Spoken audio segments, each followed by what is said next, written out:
And when I got elected as mayor, I thought a lot about how we could build community going forward.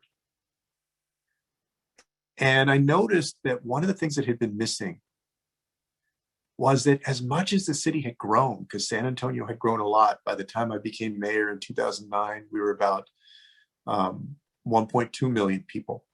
It's the seventh largest city in the United States. But we hadn't come together as a community and actually dreamt about the future that we could have. We hadn't set any goals together. We hadn't expressed our aspirations for what our community could become. And so we launched something at that time called SA 2020. The idea behind SA 2020, which we launched on Saturday, September 25th, 2010, was what kind of community do we want to be on Friday, September 25th, 2020?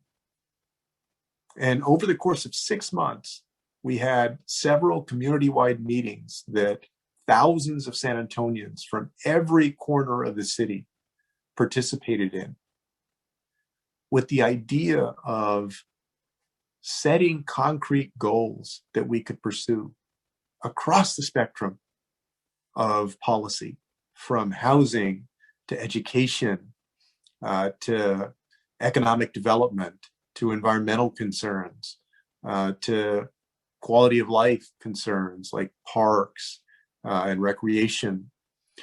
Those kinds of things that add up to opportunity and to quality of life.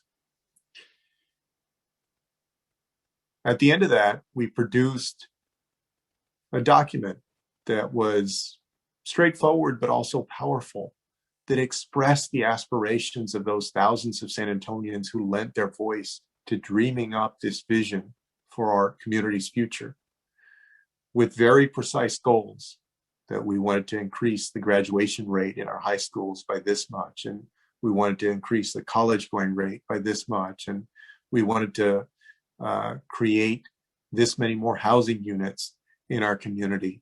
We wanted to reduce the amount of time that people spent in traffic by this much in our community. And that gave us a blueprint for the next decade. Coming out of that, we did two things that I think were very important.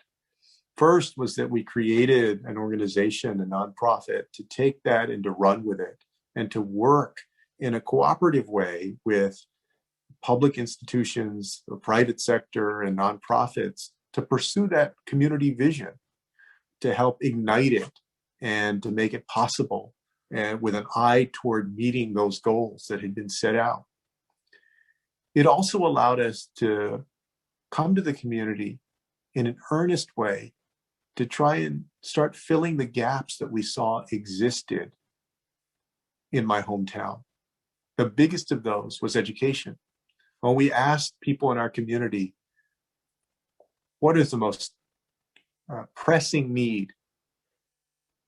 The thing that came up over and over again was the need to educate our young people better than we had been. And so after SA 2020, we got together a group of education leaders, business community leaders, general community leaders who had been active on different issues, to figure out what we could do with a 1/8 of a cent sales tax that we had left before we hit our cap under Texas state law, to try and improve educational opportunity.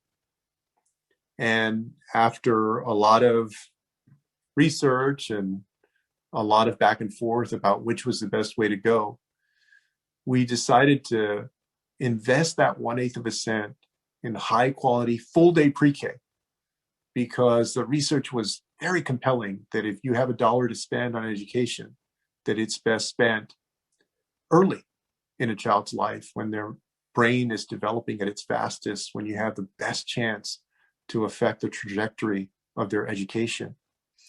And this had never been done before. If you think about it, oftentimes in communities, when we think about something like a sales tax, we're used to investing it in roads or bridges or an airport or a sports stadium in some places, in things, but we wanted to invest it in people. And in this case, in our youngest people, our kids, a lot of people thought that it wouldn't pass because we're in Texas after all. But on election night in 2012, it passed with 53% of the vote, and it was groundbreaking for our community, a real commitment by the people to ensure that from the very beginning, our young people had a better chance in life because their education would be better. Pre-K for SA was just one example of the policy victories that we were able to get because we took the time to build that trust and to build coalitions.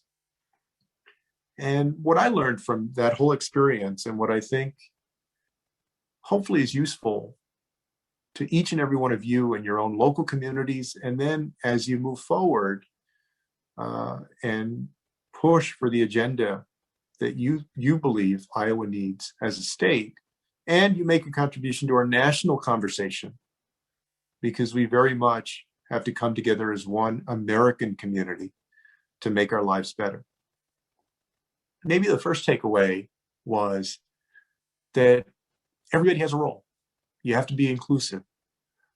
You have to bring everybody around the table, even people who aren't used to being at that table.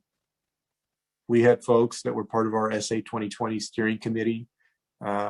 Afterwards, they thought, I never thought that you would ask me, because their political views were, to the left or to the right. And they weren't used to being asked to actually be part of an effort like that, because they thought people saw them as too loud or the troublemakers or folks that would be disagreeable. But we saw that as essential to having overall community buy-in.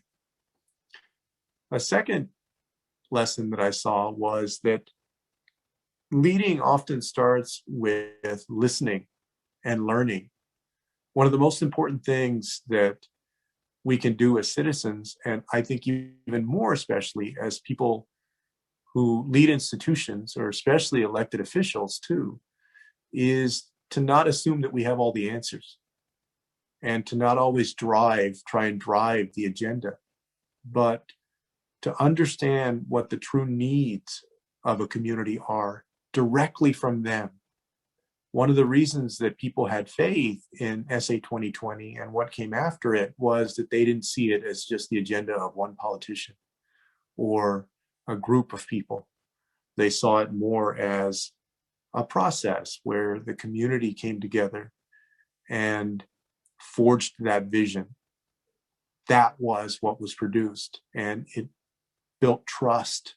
It also helped build those coalitions of people from different parts of town, different neighborhoods that sometimes agree, but oftentimes have a different view of what we need to do in our community. But making sure that you lead with listening and learning from others first, I have found is essential. I also found that setting goals, being specific when you advocate for something, or when you come up with a vision for something, is absolutely better than just leaving it to chance, or being vague, or sometimes folks are shy about what they want to ask for in terms of what they'd like to see in their community. As an elected official, I know that every time somebody walked in my office with a specific goal or a specific ask, that was something that I could take with me. That's something that I could have in mind when I made that next vote that impacted their concern.